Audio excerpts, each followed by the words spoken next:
ভারতের উত্তরাখণ্ড রাজ্যের গভীরে তেহরি গাড়োয়াল নামক এক অরণ্যের গভীরে লুকিয়ে রয়েছে একটি পরিত্যক্ত পাহাড়, যার নাম খ্যাত পর্বত। শোনা যায় এই পাহাড়ের ঘন জঙ্গলের মধ্যে কোনো মানুষ যদি হারিয়ে যায়, তাকে আর কোনোদিনও ফিরে পাওয়া যায় না।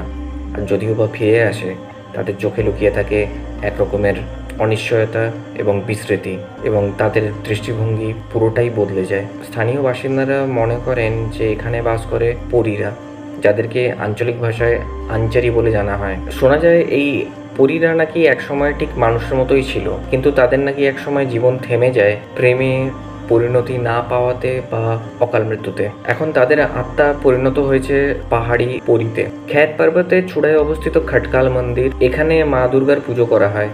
স্থানীয়রা মনে করেন যদি পুজো না করা হয় তাহলে পরীরা রেগে যেতে পারে, এবং তারা রেগে গেলে মানুষকে ভুল পথ দেখিয়ে পাহাড়ের জঙ্গলের গভীরের মধ্যে টেনে নিয়ে যায়। অনেক অধিবাসীরাই রাতের বেলা শুনেছেন পাহাড়ের নিস্তব্ধ রাতের অন্ধকারে মেয়েলি সুরের মিষ্টি কণ্ঠের গান দূর থেকে ভেসে আসতে, কিন্তু যারাই সাহস দেখিয়েছে সেই সুরকে অনুসরণ করে উৎস খুঁজে পেতে, তারা কেউ আর কখনো ফিরে আসেনি।